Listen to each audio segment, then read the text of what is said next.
ജനങ്ങൾക്ക് വേണ്ടി പ്രവർത്തിക്കുന്ന ഒരു വ്യക്തി അല്ലെങ്കിൽ ഒരു പാർലമെൻ്ററി രംഗത്ത് പ്രവർത്തിക്കുന്ന ജനപ്രതിനിധി ഇവർക്കൊന്നും ഇമ്മാതിരി പ്രവൃത്തി ചെയ്യാൻ കഴിയില്ല.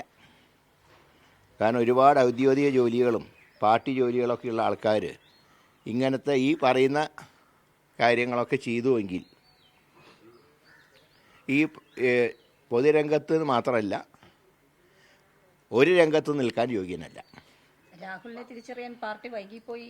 ഇപ്പോൾ ആർക്ക് എങ്ങനെയാണ് തിരിച്ചറിയാൻ പറ്റുക? നമുക്ക് എല്ലാവരെയും മനസ്സ് ക്യാമറ വെച്ച് പരിശോധിക്കാൻ പറ്റുമോ? AI പോലും കഴിയുന്നില്ല, പിന്നെയാണോ മനുഷ്യന് കഴിയുന്നത്? ഇനി ചില നേതാക്കന്മാരൊന്നുമില്ല, പുകഞ്ഞ കൊള്ളി പുറത്ത്, ആ പുകഞ്ഞ കൊള്ളിയോട്ട് സ്നേഹമുള്ളവർക്കും പുറത്തു പോവാം.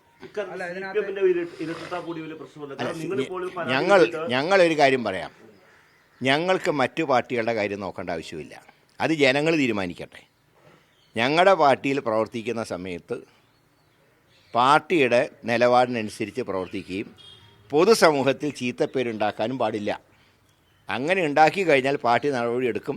മറ്റുള്ളവരുടെ കാര്യങ്ങൾ ഞങ്ങൾക്ക് പരിശോധിക്കേണ്ട കാര്യമില്ല. കാരണം ഞങ്ങളുടെ കാര്യങ്ങൾ ഞങ്ങൾ തീരുമാനിക്കുമ്പോൾ മറ്റു പാർട്ടികളുടെ കാര്യങ്ങൾ ഞങ്ങളെ സ്വാധീനിക്കില്ല. ഞങ്ങൾ പാർട്ടിയുടെ അച്ചടക്കവും മാത്രമല്ല, പാർട്ടിയുടെ സൽപ്പേര്, ഒരു പൊതുരംഗത്ത് പ്രവർത്തിക്കുന്ന ഒരാൾക്ക് ഏറ്റവും അത്യാവശ്യം വേണ്ടത് സദാചാരമാണ്.